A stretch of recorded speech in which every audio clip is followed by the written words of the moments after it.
José, buen día, muchas gracias por estar con nosotros en este programa en el que todas las ideas se pueden cuestionar siempre que se debaten. Acompáñenme, vamos a unos datos de contexto y arrancamos aquí en nuestra mesa con nuestro debate de hoy sobre los temas del periodo extraordinario allá en el Congreso.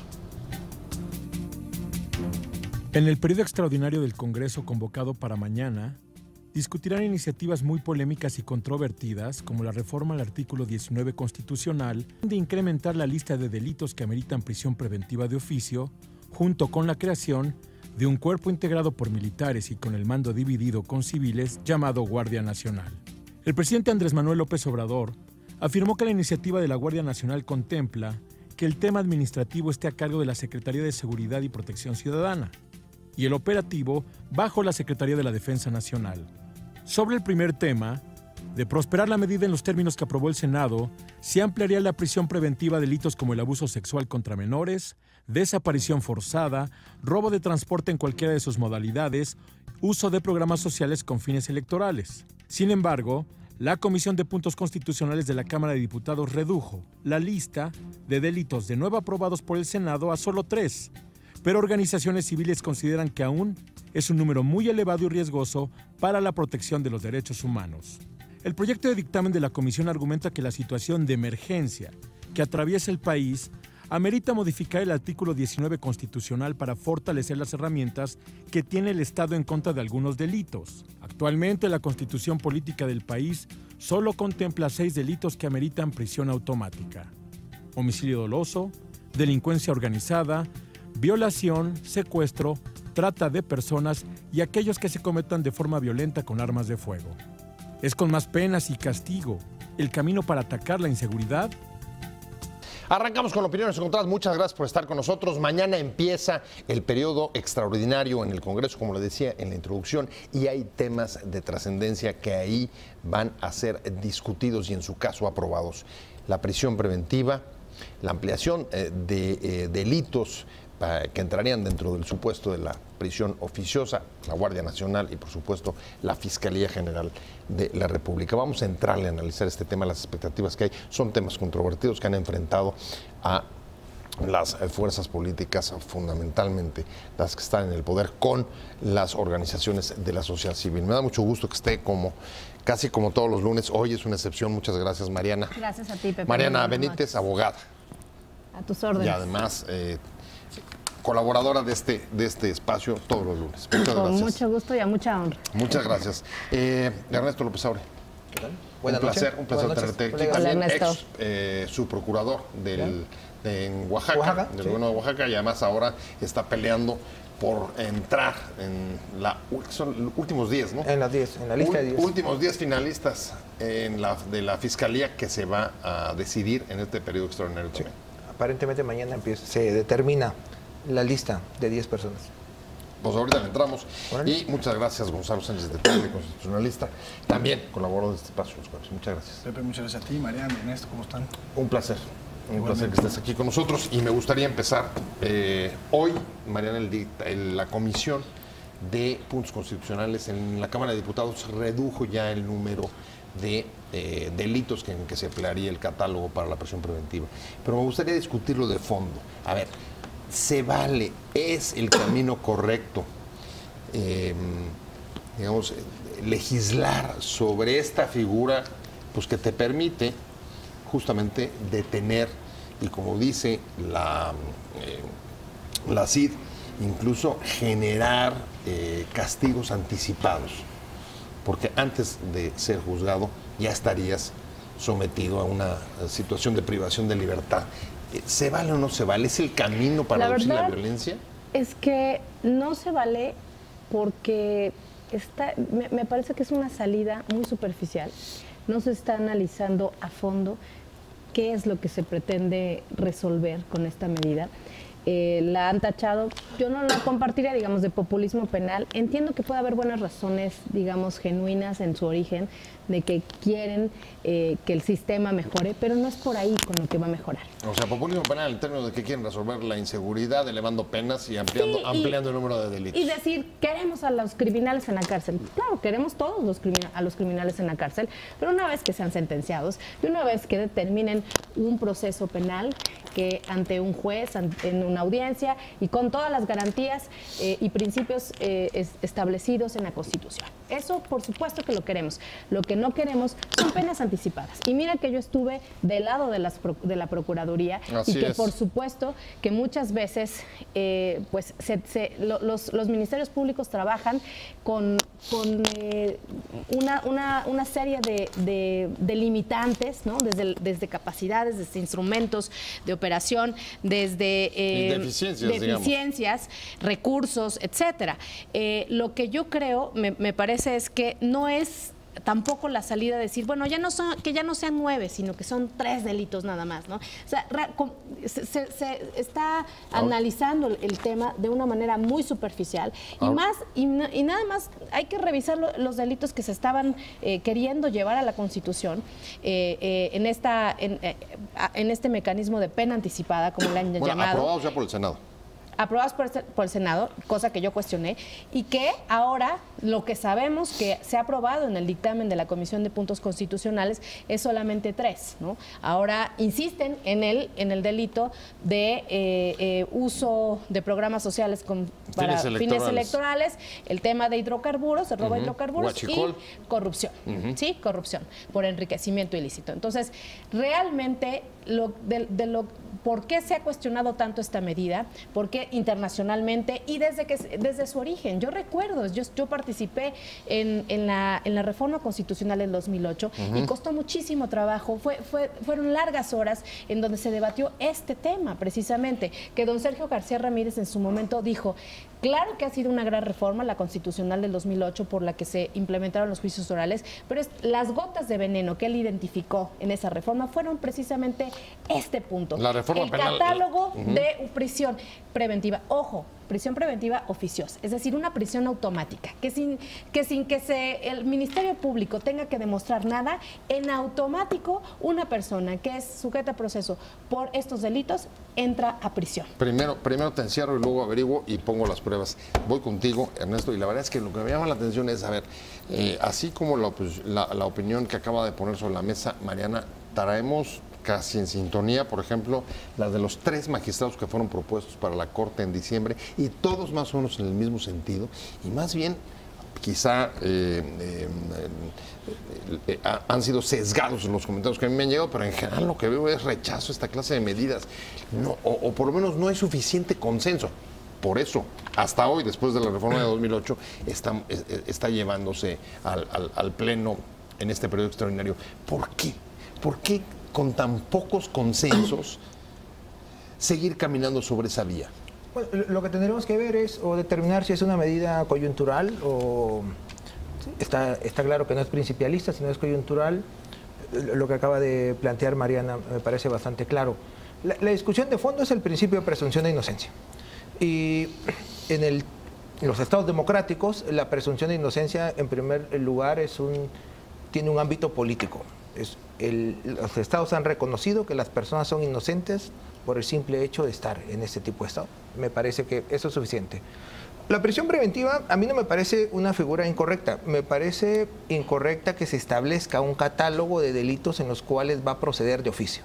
Ampliar el margen, ni los casos. Ni los que están en la Constitución, ni los 6 que pretendía el Senado, ni los 3 que quedaron ahorita a partir de la Comisión de Puntos Constitucionales. O sea, que ni estos 3 lo ameritan. No, ni estos, ni los que están en la Constitución. A mí me parece que... O sea, más bien habría que desmontar. No. Habría que rebajar. Sí, deberían desaparecer. Los delitos de prisión preventiva oficiosa tendrían que desaparecer de la Constitución. Y lo que tendría que pasar siempre es que el Ministerio Público tendría que estar suficientemente capacitado para que en todas las audiencias, o en las audiencias en las que se discuta la medida cautelar de prisión preventiva, justifique el porqué. Y no me parece tan complicado. Es los 3 peligros: peligro de fuga, peligro de obstaculización de investigación de la verdad y peligro para cualquiera de los operadores del sistema de justicia penal. Eso tendría que ser el Ministerio Público. Si no se parten ni siquiera de datos empíricos para decir, a ver, hemos dejado en libertad a 1000 personas y de esas 900 han dejado de comparecer a las audiencias. A mí me parece que no, sino se parte simplemente de la posible alarma social, de la conmoción social que puede originar que estén en la calle supuestas personas que cometieron un hecho que es delito, porque tampoco está acreditado, ni ha habido un juicio previo en el cual se acredite, respetando los derechos fundamentales, que esa persona es culpable. A ver, ahí hay una zona de peligro y no sé cómo lo veas, Gonzalo, pero a ver, una lógica es abordarlo justo como o en medidas extraordinarias en caso de que haya peligro para el propio proceso o para alguno de los involucrados, y otra, la lógica de abrir esta clase de mecanismos y de posibilidades para suplir las deficiencias, déjenme decirlo claramente, las deficiencias del MP. Como no son capaces de poner bien una prueba y abrir para poder tener una averiguación sustentada y fuerte, entonces pues les das todo, les abres la puerta para que se metan en hasta la relación a lo cocina. primero que decías justamente, Ajá. ya lo apuntaba Mariana, a eso se refiere la prisión preventiva, no oficiosa. La razón de ser de la prisión preventiva, dependiendo cómo esté estructurado en el Código Nacional de Procedimientos Penales y etcétera, pues es justamente evitar la sustracción de la justicia o que el imputado se convierta en un peligro para la sociedad. Son, digamos, las premisas elementales. Pero me parece que un tema como la reforma que se está discutiendo, se discutirá mañana en el Pleno de la Cámara de Diputados, tiene dos puntos de análisis principales. El institucional como tal, y el jurídico o de derechos. El institucional me parece que sí se trata de una demagogia penal o un populismo legislativo, porque es tratar de tapar el sol con un dedo. No sabemos cuál es la política criminal de la actual conformación de la Procuraduría o del Procurador en funciones y cuál será la de la Fiscalía. No sabemos si estos delitos que el Senado aprobó pues, son parte de una estrategia integral por parte de la nueva administración para, digamos, atacar la inseguridad que impera en el país, o simplemente son ocurrencias. Yo me voy por la segunda. A mí me parece que se chupan el dedo, levantan el dedo al aire y dicen, bueno, pues vámonos por acá o vámonos por aquí. Eso es por la parte institucional, es decir, dejan de lado el fortalecimiento estructural de la Procuraduría o la Fiscalía. Del MP. Y por otro lado, y es más grave aún, y coincido con Raúl, en que deberían desaparecer todos los delitos que están que son, digamos, todos los delitos que están en la Constitución respecto de los cuales se puede actualizar la prisión preventiva oficiosa. ¿Por qué? Porque es contrario a al espíritu de la reforma del 2008 en materia del sistema penal acusatorio, pero sobre todo es contrario a la reforma del 2011 en materia de derechos humanos. Es contrario al principio de presunción de inocencia, pero incluso es contrario a las obligaciones generales del Estado, materializado en sus instituciones, de proteger y garantizar los derechos humanos. Pero ahí dices una cosa que me preocupa mucho, Mariana, y es en efecto, esto se podría estar aprobando sin conocer cuál va a ser finalmente la naturaleza, las funciones y el alcance de la Guardia Nacional. Hoy hay ya una discusión incluso sobre un mando, una cosa un poco rara, un mando compartido bicéfalo, por un lado, un mando civil para el caso de, digamos, la parte administrativa, pero se mantiene el mando militar para las operaciones. Entonces, a ver, en ese escenario de ni siquiera saber cuál va a ser el principal cuerpo para combatir el delito, tienes una ampliación de catálogos.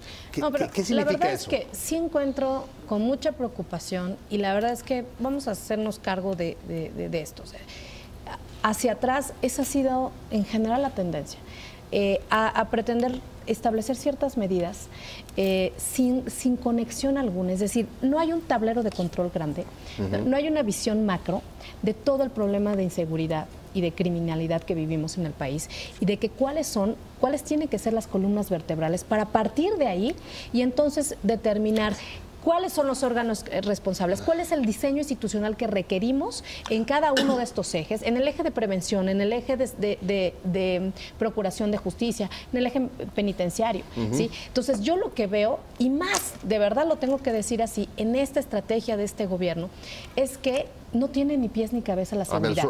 Yo lo único que veo es una obsesión, porque ya pareciera que, o sea, ya es solamente un tiro que se están que están apostándole todo por el todo para crear la Guardia Nacional. Y la gran miopía que veo en esto es que la institución más importante que sí te puede garantizar la disminución de la impunidad en este país, que es la Fiscalía General y las fiscalías de todos los estados. Los estatales, sí. O sea, porque hay una división de competencias.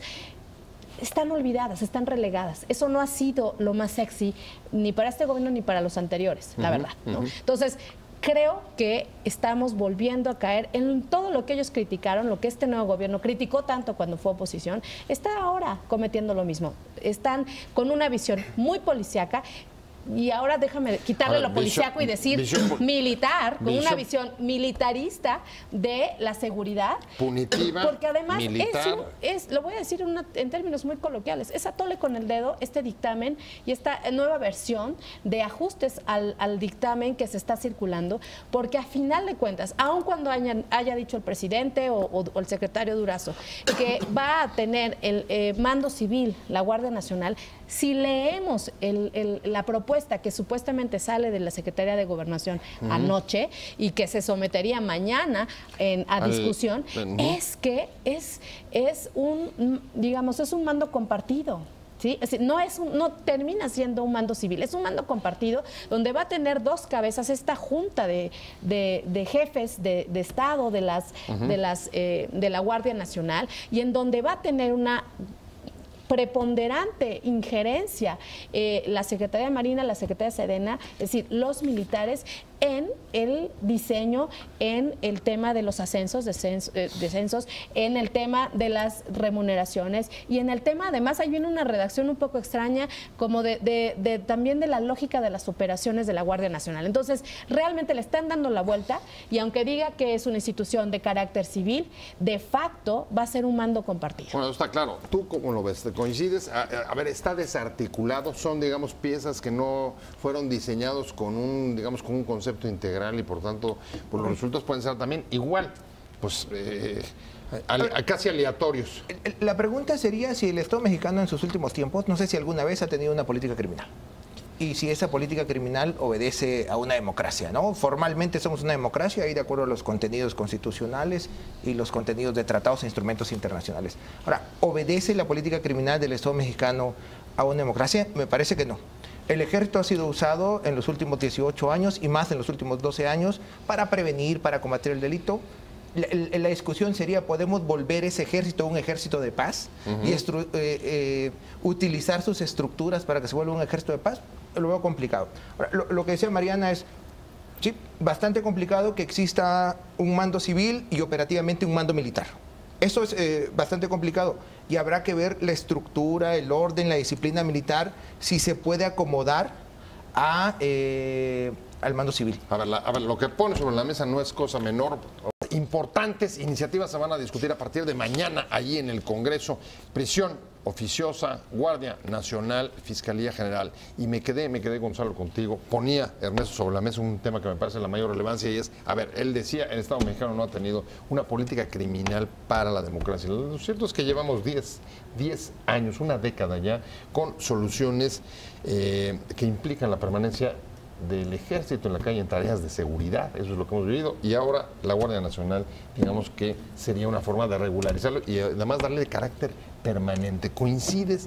Sí nos ha faltado, no tenemos una política, digo, pues no es poca cosa si la primera obligación del Estado es brindar seguridad. Sin duda, coincido y de haber existido una política criminal, me parece que ha sido completamente reactiva y hecha sobre la marcha al cuarto para las 12. En la circunstancia actual en que nos encontramos en el país, me parece que la única y más importante política criminal debe ser el Estado de Derecho, el fortalecimiento de las instituciones y el debido proceso. ¿Hay impunidad? Porque el Ministerio Público y los jueces no logran articular el mandato para el cual existen. Si existiera un Ministerio Público ahora, una Fiscalía eficiente que integrara sus carpetas de investigación de manera correcta, de tal forma que el juez de control las reciba y diga, bueno, pues sí, aparentemente todo está bien, y de adelante con el procedimiento penal, pues otro gallo cantaría. Nuestros índices de impunidad, según la encuesta nacional de victimización, son del 93%. Eso nos debe de decir algo. ¿Y qué es ese algo? Que delito que se cometa, no importa si está dentro de la prisión preventiva oficiosa o cualquier otro, sea grave o no grave, pues no llega ni siquiera a abrirse una carpeta de averiguación por parte del Ministerio Público. Por supuesto que determinadas circunstancias imponen a determinados gobiernos, en sus momentos históricos particulares, pues poner más atención a unos delitos que a otros. ¿Cuáles serán ellos? Aquellos que afecten quizás con mayor énfasis a la economía nacional o que intervengan de manera mucho más potente en la vida cotidiana de las personas. Por ahí puede ir la política criminal, pero sin duda me parece, y esta administración, por lo que veo, no será la excepción, es reactivo y se trata un poco de tapar el sol con un dedo, dígase la Guardia Nacional, dígase prisión preventiva oficiosa, y a ver cómo nos va con la integración de la Fiscalía en función de que me parece que lo importante de una transformación nacional debería ser el fortalecimiento de las instituciones que gracias a ellas somos. Sí, porque está también, Mariana, la Fiscalía. La Fiscalía tienen que aprobarla en este mismo periodo y tampoco veo cómo esté articulado con la Guardia y la ampliación de catálogo de delitos. Y déjame ponerte algo en lo que yo he insistido y distintos expertos han insistido también, y algunas fuerzas políticas. ¿Qué está pasando con la política de seguridad de los estados? O sea, porque nos concentramos una vez más en los órganos federales, ¿sí? En la Fiscalía General de la República, en la Guardia Nacional, que hasta donde, digamos, hemos visto, bueno, va a ser el órgano federal de seguridad.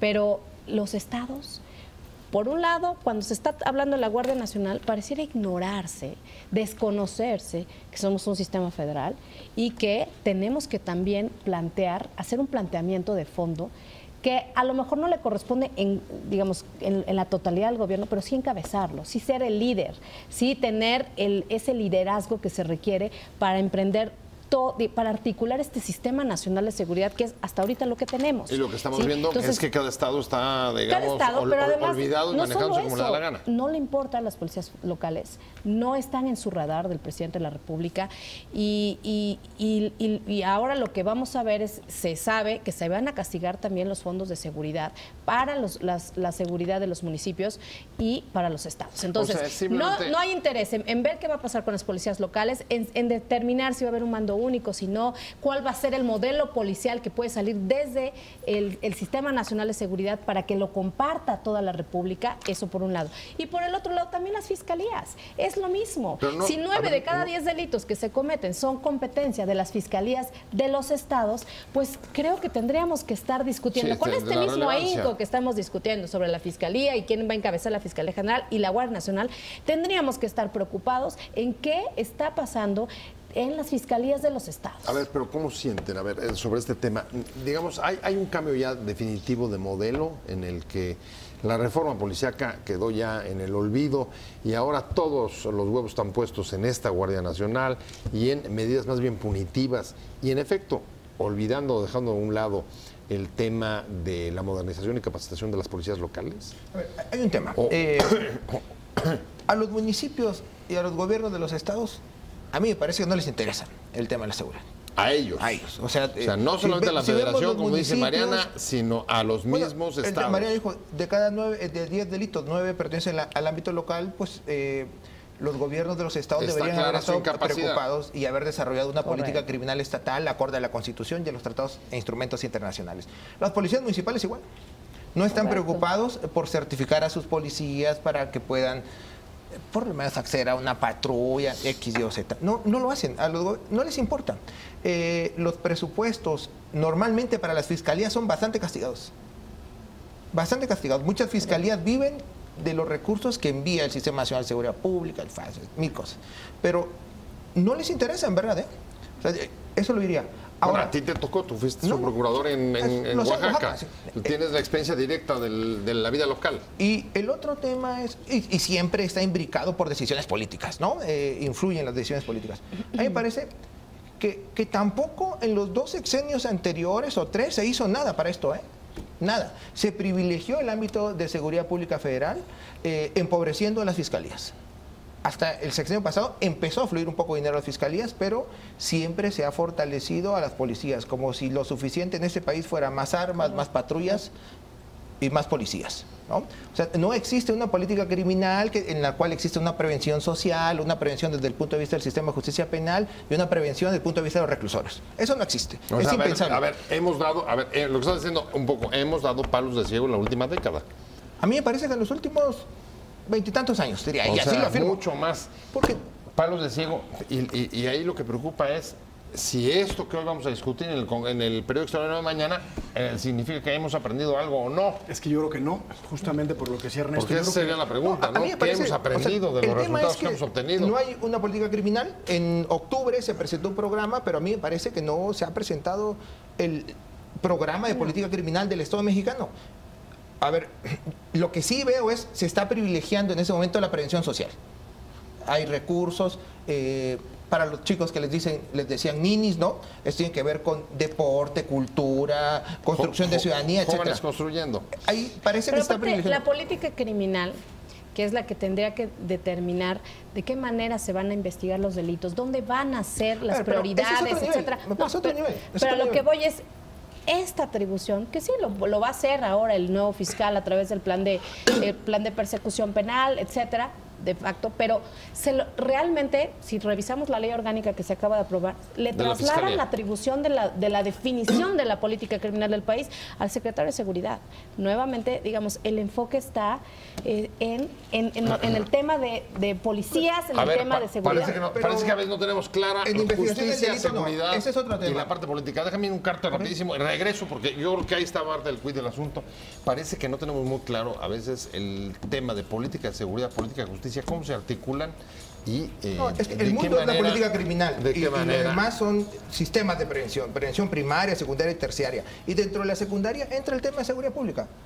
Gonzalo, respecto de la última minuta que ha corrido respecto de los cambios en la Guardia Nacional a propósito de las comparecencias que hubo la semana pasada, bastante duras, las organizaciones de la sociedad civil fueron muy críticas respecto del tema del mando y hoy lanzan un comunicado respecto a la idea esta de hacer un mando dividido civil y militar y dicen, a ver, es un cuerpo militar de carácter permanente y eso se llama militarización, lo demás es simulación.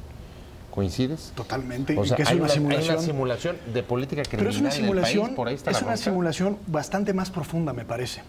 En los últimos 18 o 19 años, sobre todo a partir del 2006, hemos estado acostumbrados a hablar de la policía de aproximación y si el ejército hace funciones de seguridad pública. Y ahí nos quedamos. Pero la cadena que debemos de observar, pues, cuando menos actualmente no lo estamos viendo, es la comisión de un ilícito, la prevención del delito, prevención social, etcétera. De ahí pasa al Ministerio Público, de ahí pasa un juez, de ahí pasa el sistema penitenciario. Estamos viendo solo una parte de la ecuación y nos quedamos simplemente con una fotografía parcial de la realidad que debemos de abordar en una discusión como esta, sobre todo en el inicio de una administración. Entonces, por supuesto que es importante discutir, ojalá y quepa la mesura en los legisladores y pasen totalmente esta famosa Guardia Nacional a un mando civil, porque no tiene nada que hacer el ejército en funciones de seguridad pública permanente. Y en ese sentido, pues ya no tendría, no habría ni siquiera necesidad de reformar la Constitución, porque si la Guardia Nacional está ahí desde 1917, y entonces le pueden poner Guardia Pública o Guardia Civil o como tú quieras. El tema no es de nombre, pero lamentablemente yo lo veo bastante cantado. Bueno, no sé cómo lo veas tú. Veo bastante cantada la Guardia y veo bastante cantado irse con los 3 delitos de ampliación del catálogo. ¿Tú qué esperas mañana en el Congreso? Mira, ¿autocontención de la mayoría? Yo espero verdaderamente que la oposición, que sí ha logrado, digamos, unir fuerzas en este tema del mando, pues yo espero que no se deje convencer de que esta propuesta que traen es la gran salida. Si por lo menos, yo me daría satisfecha con que por lo menos le quiten esa parte del matiz de que va a funcionar un mando con esta junta de jefes que de verdad, además, pónganse a pensar en algo.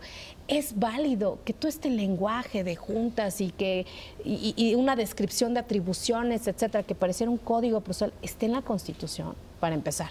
Pero segundo, yo creo que quitándole este matiz, porque ahí está, los detalles están en ese párrafo, ¿sí? En ese párrafo del artículo 21, donde se establece que va a ser este mando compartido de facto, ¿no? Entonces, con que quede que va a tener una parte, que el mando va a ser civil como lo ponen, y no le agreguen otro tipo de diferencias, y me parece que sí tiene que haber en los transitorios una temporalidad. Es urgente, una temporalidad y fortalecer, un tercer tema, fortalecer los esquemas de control y rendición de cuentas, de fiscalización sobre este cuerpo.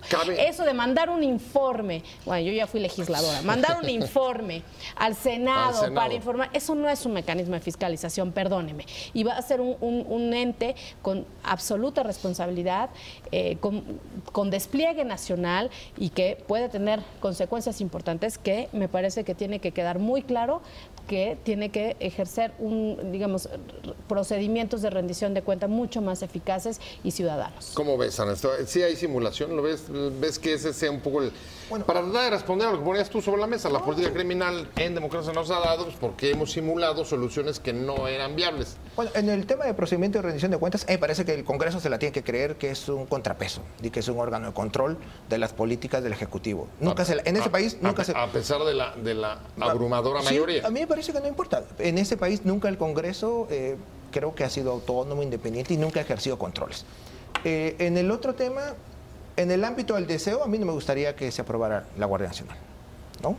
Lo demás me parecía un galimatías. Si se aprueba, quién tiene el mando, no, me parece que habrá 220,000 militares ejercitando ciertas funciones que podríamos discutirlo ya no a nivel constitucional, porque nuestra Corte ha dicho que pues no es contrastable nuestra Constitución, pero de acuerdo al contenido de los tratados e instrumentos internacionales podríamos empezar a discutirlo. A ver, pero un galimatías que tiene consecuencias, además de la parte retórica, pues a ver qué va a pasar cuando empecemos con los amparos, los jueces, luego a poder aplicar nuestros jueces.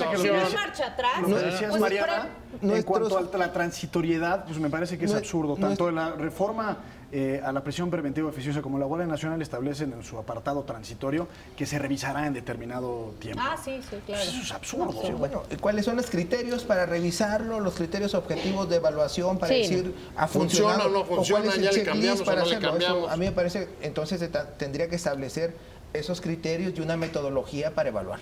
Pero a ver, si no se fija la temporalidad, perdóneme, pero este tema sí se puede llevar a órganos internacionales, o sea, lo han dicho, porque flagrantemente violaría si no se fija compromisos. temporalidad, sí, porque es permanente. Claro, la propia Corte Interamericana ha dicho, la participación de las Fuerzas Armadas en tareas de seguridad tiene que tener un carácter excepcional. Es emergente, sí, pero así como viene Si no hay legislado, temporalidad, es una medida permanente, no tiene ningún viso de tener carácter excepcional. La ley de seguridad interior y toda la retórica que se construyó. Bueno, vimos el resultado en la Corte. Ahora, me parece que los otros órganos constitucionales... Bueno, y la Corte ya la anuló. Los órganos constitucionales que existen en este país tienen que ser verdaderos contrapesos y control de los otros poderes.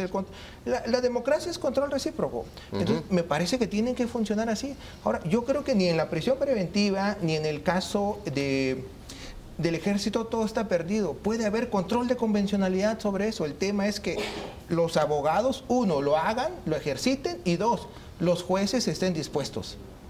A mí me parece que eso. Nuestra Corte ha sido bastante conservadora en el tema de control de convencionalidad, ¿no? Bueno, y los jueces han sido, digamos, también, por lo menos han sido señalados en los últimos 2 gobiernos, de omisiones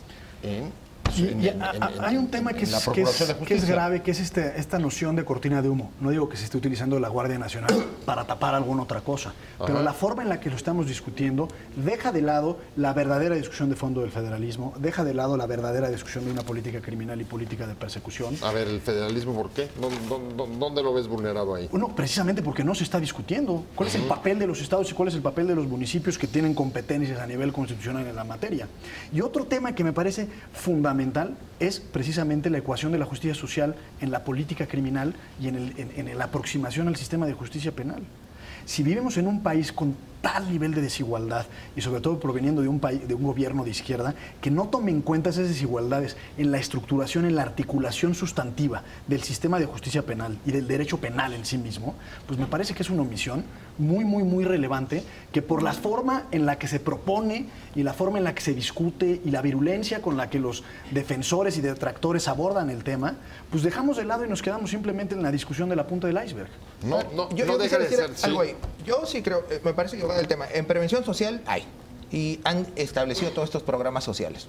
Ahora, hay una desarticulación desde el punto de vista democrático con lo demás. Pero me parece que... No, me refiero más bien, y quizás no me expliqué con claridad, al factor de la justicia social o desigualdades en el ejercicio de la acción penal. Es un tema que venimos arrastrando de hace años. Ese es un tema de la pena. Pero ese es un tema de la pena. No, es un tema del ejercicio de la acción penal y es un tema que esperarías que de un gobierno de izquierda, cuando menos lo pusiera sobre la mesa. Pero a ver, eso, en un primer momento tiene que ver con un momento de individualización de la pena, y el otro momento, pues entonces hay una serie de salidas alternas en las cuales tendrías que empezar... Justamente lo que decías, eso es parte de la política. A evaluar al sujeto en sí, pero no están establecidas esas condiciones ni en la Constitución ni en los códigos. Y eso es un tema de la pena. Es un tema de individualización de la pena cuando el juez ve las características individuales de la persona, su grado de cultura, de educación, etc. Claro, pero hablando de reformas, yo lo hubiera esperado de un gobierno de izquierda, ¿no? Me parece bastante complicado porque habrá que ver en qué nivel del delito lo colocas y eso ya será otra discusión. Pues sobre el tema, lo que también es paradójico es que justo se va a empezar a discutir este asunto en el Congreso Extraordinario después de que hoy se instaló la ¿Y comisión. cómo va a votar el PRI? La comisión de En comisiones votó a favor de la guardia, bueno, cuando menos de la prisión preventiva. Sí, De la prisión preventiva entiendo que se abstuvo. Se abstuvo y En la comisión. votaron en comisiones. contra. Votó a favor. ¿De ayer? ¿Ayer? La del 9. No, yo estoy hablando, En el perdón, Senado. la de hoy. No. La de hoy en prisión preventiva. Ah, no, si en la otra sí en el votaron a Senado. favor. No, pero es del 9 de enero. No, yo estoy hablando de... La minuta abogado proveniente del Senado. ¿Cómo ves? De lo de... Sí, la del Senado, La del Senado, votó a favor el PRI. el 9 la del Senado se aprobó desde principios de diciembre. ¿De Pero- prisión preventiva? de prisión El preventiva. 6 de diciembre. Y Pero el Mariana, 9 ¿cómo de ves enero, ahora en diputados el papel del PRI? Y el 9 de enero se aprobó en la Cámara de Diputados. Bueno,